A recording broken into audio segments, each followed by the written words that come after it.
My name is Ildy. Welcome to Mindfulness Beyond Meditation, the Club Solution Essential Guide to start the last quarter of the year off right.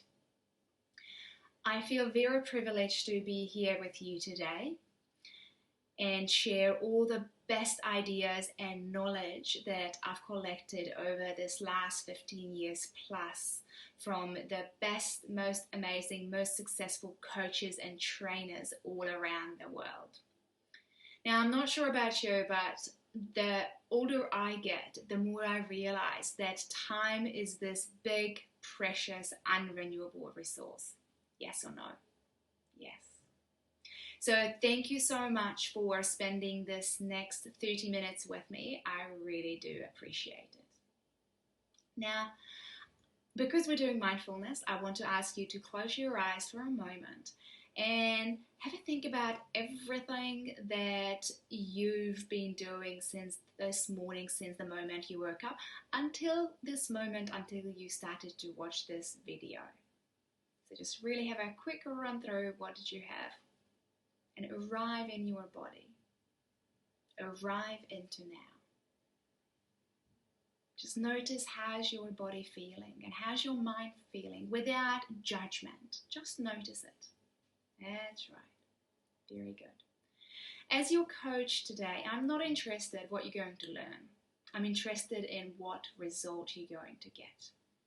Today going to be a little bit shorter presentation than I do normally, and I'm not going to be able to do the exercises that I normally would be doing with people, but I set up this well-being basket page that you will be able to access and do the exercises from the page if you wish so. They are very wonderful exercises, and I'm sure that you would be benefiting and enjoy doing those. Another thing that I find very important to talk about is actually that our mind can't remember everything that's happening to us. And that's why it's very important that ahead of time, as in right now, I will ask you to decide what is that important to you about today's session. What is that you want to get out of today? What's your purpose? Why are you here? Why are you watching it? Because if you don't decide about it, we remember only like stuff. But if you know the reason why you are here, what is that important to you, your mind purposely going to pick up those things and help you to remember. So again, take a conscious moment now. Yep, that's right. And decide what is important to you. Why are you here? What do you want to get out of today? Excellent. So today I'm going to do a very, very short exercise on smiling with a friend of mine. It's going to be short, as I said, because I'm short on time, and otherwise I wouldn't be able to finish the entire presentation. And then I'm going to talk to you about what mindfulness is beyond meditation. Then you will be able to access the well-being basket at the end, as I said, and do the actual exercises from that web page. Now, I want to ask you if you have any kind of rituals that you do on the daily basis to set you up for success. Now, I don't mean if you are going to the gym, because obviously being as a fitness professional, a fitness business owner, you do all these things. I'm rather interested if you have any kind of mindset practice, a ritual that priming you for your day. To give you an example, I know that Tony Robbins does these mindfulness, breathing techniques and movements to set himself up for a happy, healthy and productive day. So what is that you do to make sure that every day it's not a chance that you go into a successful day, but it's a choice? Let's get you started with our inner smile visualization technique. Enjoy making the adjustments needed so that your back is comfortably straight, your eyes are closed, and your tongue is gently placed against the top of your mouth. Clasp your hands in your lap. And remember once more a time that is pleasant to recall, when you had that sense of caring, of loving, of nurturing. Perhaps a time when you were caring for a plant or a baby animal. Feel the gentle smile of caring it brings to the place between your eyes. The smile flows into the neck and throat, gently filling your thyroid and parathyroid glands as they control your metabolic rate, keeping you going at just the right comfortable pace. Really take all the time you need to heal and trust your unconscious mind is listening. And as you draw the smile into the place between your eyes, circle your eyes 9 times clockwise, going around once, Clearing twice, your vision, 3, your hearing, 4, other senses, 5, clear 6, and flexible, 7, revitalized 8, now. 9 times. And then rest a moment and circle the eyes the other way, counterclockwise.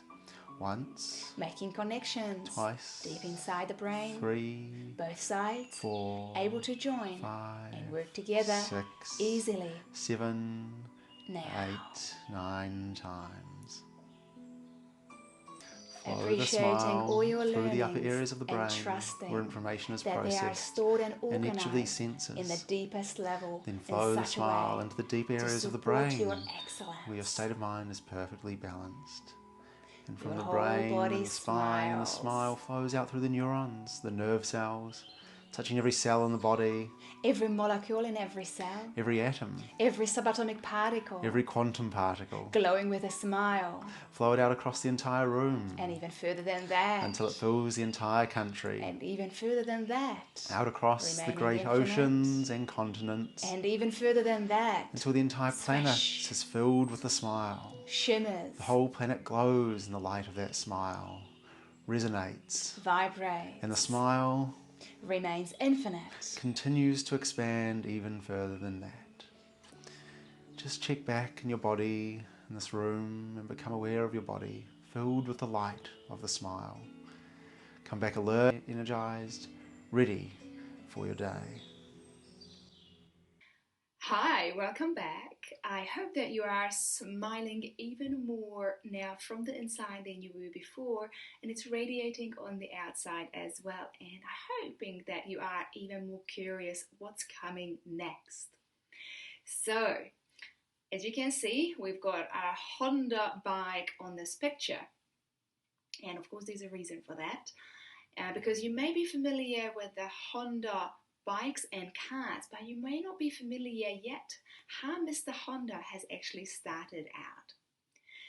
Mr. Honda in 1938 sold everything that he owned and invested it in a little workshop where he was working day and night, even sometimes sleeping in his workshop, because he had the goal he wanted to design the piston ring for Toyota Corporation. After a while, once he designed this piston ring, he was very happy. He went to Toyota and presented to them. However, he has been told it didn't meet Toyota's standard. He, that time, was sent back to school for another 2 years. That's right, 2 more years. Where it wasn't enough, where he had to redesign his piston ring idea, but he had to deal with his fellow students and teachers' laughter as well about his design. But he didn't focus on that. He focused on his idea. 2 years later, he went back to Mr. Toyota with his new design, and he's got the contract, which was very good. However, that time in Japan, they were gearing up for the war. So they didn't give him the concrete that was necessary to build his factory. Did Honda quit there? No, he didn't. He got his team together and they actually came up with a process how to actually create concrete. That's right. So they've created the concrete that was necessary to build his factory, and they started to manufacture the piston ring. Now, the war started, and his factory was bombed twice majorly destroying actually the manufacturing plant. However, he survived all of that, but then at the end, an earthquake leveled his factory. Now, obviously the story doesn't end here, because we know that we have got those Honda cars and scooters running on our roads. And if you stay with me, I tell you how the story actually ended. But now I want to talk to you about the difference between survival mode and creation mode. This is just a very simplified way to looking at life, but there's pretty much a two mode we're living from, either survival or creation. If we look at survival mode is the mode where we constantly focus on our external circumstances. We very carefully looked at our physical bodies. We look at time. Obviously, you look at this person on the picture, which really represents well how this person can't wait, looking at the time getting out, from the water. And he is in a total survival mode. It's a very one-sided way of living, and you are very much out of balance. On the other hand, creation mode. Creation mode is the elegant way of living. In creation mode, everything just flows. Everything is working. This is the mode that if you're able to enter, you found the golden key to achieve all your potentials and thrive.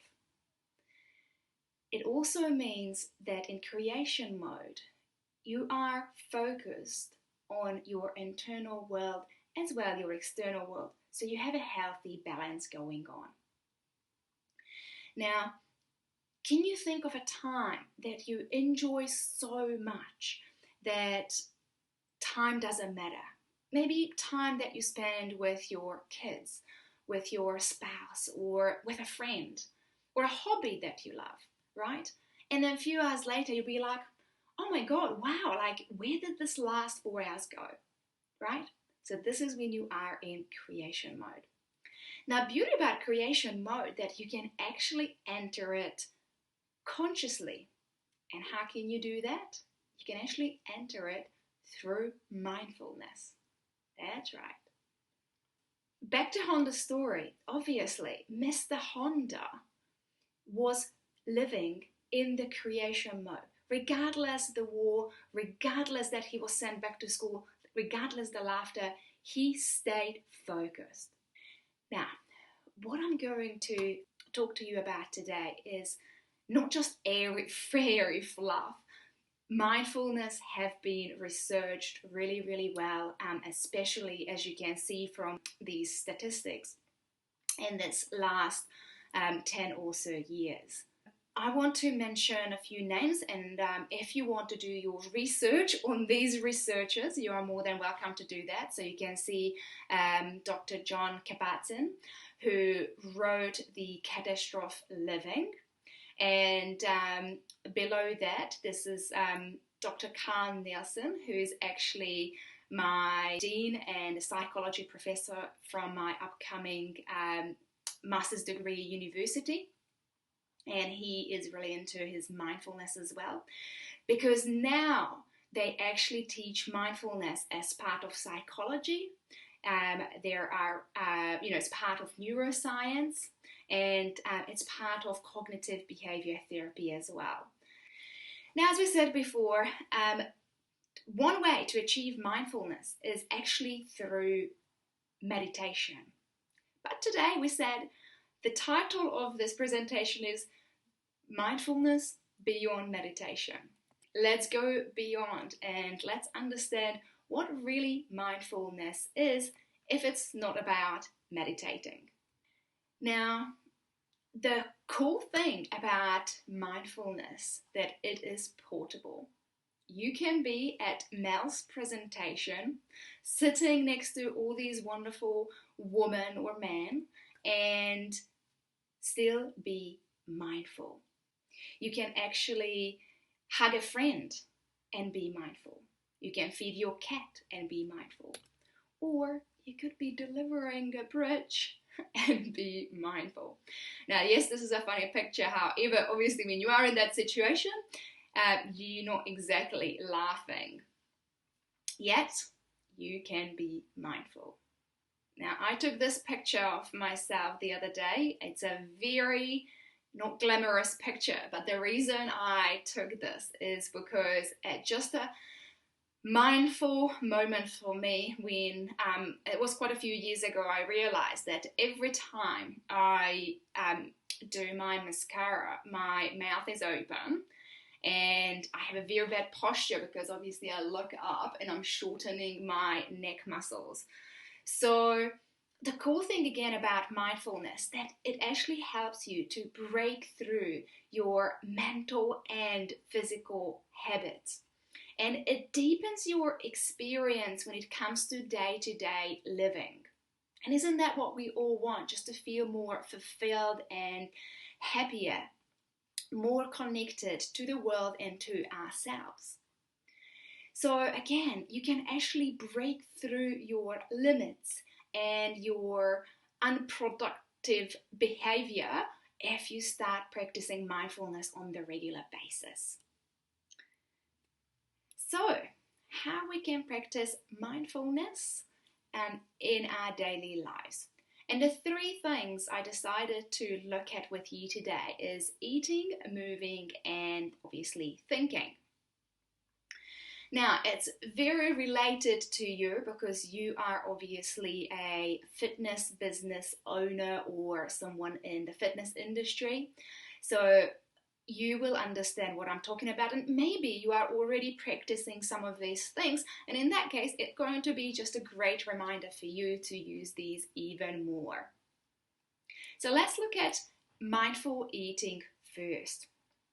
So again, if you don't know what mindful eating is basically again just really paying attention when you are eating. How's that make you feel? The different flavors, the texture.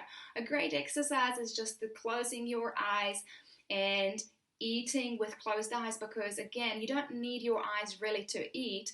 You want to use other senses to become more mindful what is going on in your mouth when that food has entered your mouth.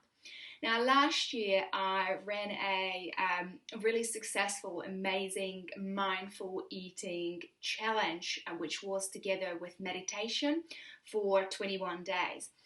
And I was really, really happy because all the people who entered 2 weeks into it, some already 10 days into it, started messaging me saying, oh my God, like this is really working. I stopped overeating. I'm really conscious about what I'm eating, when I'm eating, and my stress level even reduced, because normally I would be eating at my desk and now I stopped doing that. I actually pay attention to what I am doing more. So thank you.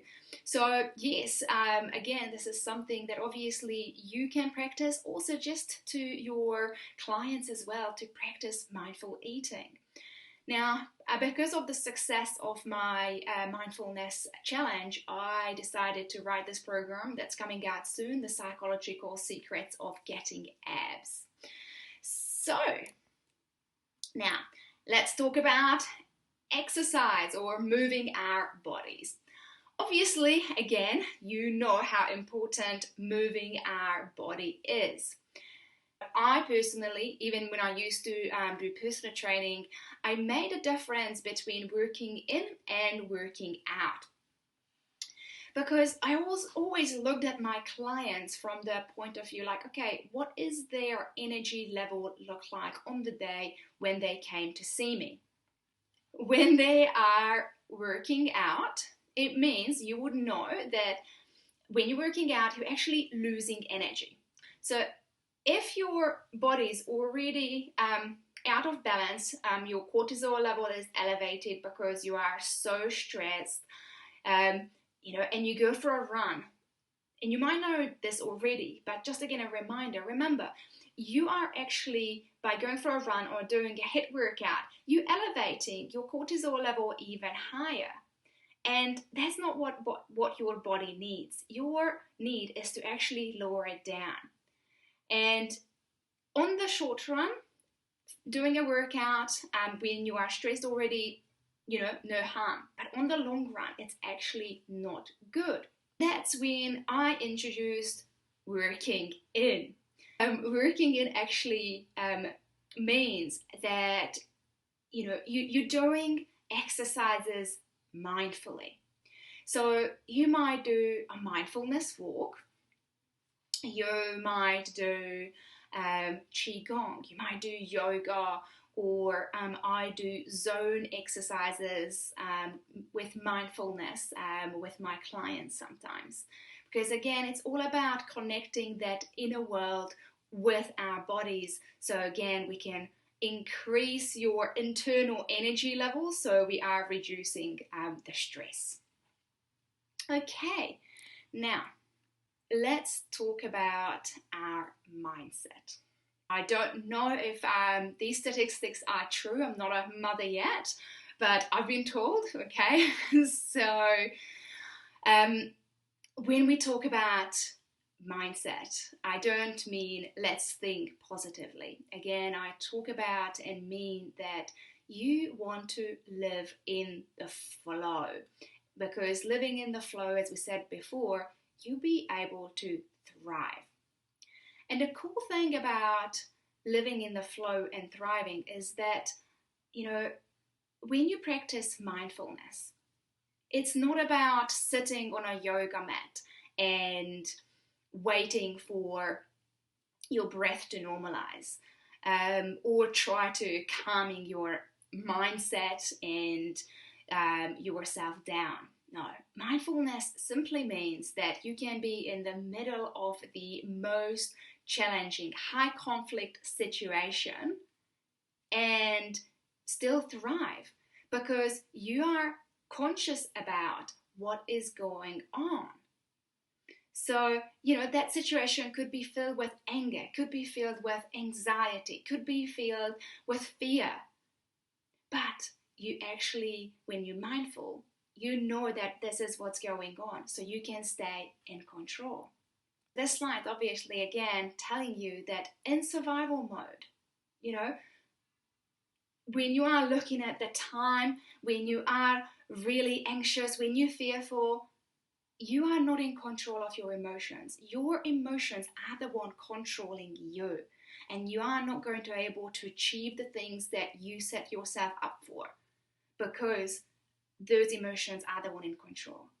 However, when you are in creation mode, when you are mindful, you are the one who is actually controlling what's going on with your emotions, what's going on with your body, with your mind, and you can actually make decisions that are perfectly suitable to you, because you are in control. So you will be able to stay resilient.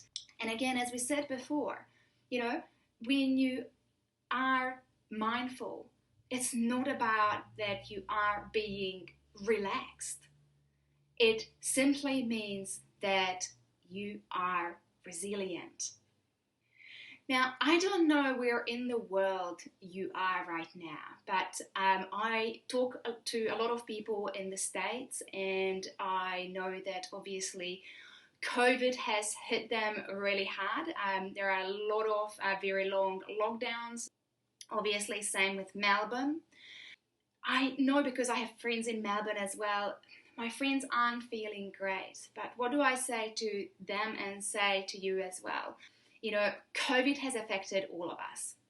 But the only thing, again, you can do when the fear comes, when you are becoming stressed, when you are becoming anxious, is stop. Just stop. And take a conscious moment again. Break those habits and be like, okay, let's be mindful here. What is going on with me right now in this situation? So you will be able to consciously step out of your survival mode and step into your creation mode, where you're able to make those positive choices in that moment. Now, we're nearly at the end of the presentation. So 3 things again I want you to write down, and I don't mind if you don't remember anything else, but remember these 3 things. Remember that mindfulness is portable, which is awesome because again, you can be in the most challenging, high conflict situation and still thrive, right? You don't have to be relaxed. You just have to be mindful and aware what's going on. Number 2, work on your inner world, especially when you feel like that you are living in that survival mode. Because in survival mode, as we said, we are focused on our external world, on our bodies, on time, and you are out of balance. And the only way to actually start creating consciously is by stepping into creation mode through mindfulness. And you can also use our inner smile process that you've done with me at the beginning of the session to help you to enter that. Number 3 that I would like you to remember is controlling your emotions, because remember, in survival mode, your emotions are controlling you. However, in creation mode, you are the one who's controlling those emotions, and that's when you can actually achieve the success, the desired goal that you are after. So remember the Honda story? Now, Mr. Honda, Honda's factory got bombed twice, and then his factory got leveled by an earthquake. And then that time in Japan, they were very short on gasoline. So Mr. Honda didn't even have capital to be able to buy petrol to put it in his car and go and buy food for his family. So he decided to make these motors that he attached to his bike, and that's how he went and bought food. His neighbors loved it so much that they asked him to do the same and build the same for them as well, which he did. And when he ran out of motors, he decided he's going to start manufacturing these motors and bikes. But he didn't have the capital. So he ended up handwriting 18,000, that's right, 18,000 handwritten letters to all the bicycle shop owners around Japan, asking them to give him some money so he can start manufacturing these bikes. So they're all going to play a role in revitalizing Japan. So he received 5,000 answers, and he got the capital to actually start manufacturing these bikes. Now, the problem was that still these bikes were so big and bulky that it still only sold for the most hardcore fans. So he decided, okay, he's going to do one more final adjustment, which he did, and he got a much lighter, much smaller model, and that's what he named as the Super Cup. And that was the scooter, or is the scooter, that we still know nowadays as Honda scooters. So there you go. Now Honda Corporation employs more people around the world than Toyota. So see, if you stay focused, you can actually achieve the success that you want as well. Now, I want to thank you for having watched this 30 minutes presentation. But here's the thing, I'm not going to bullshit you.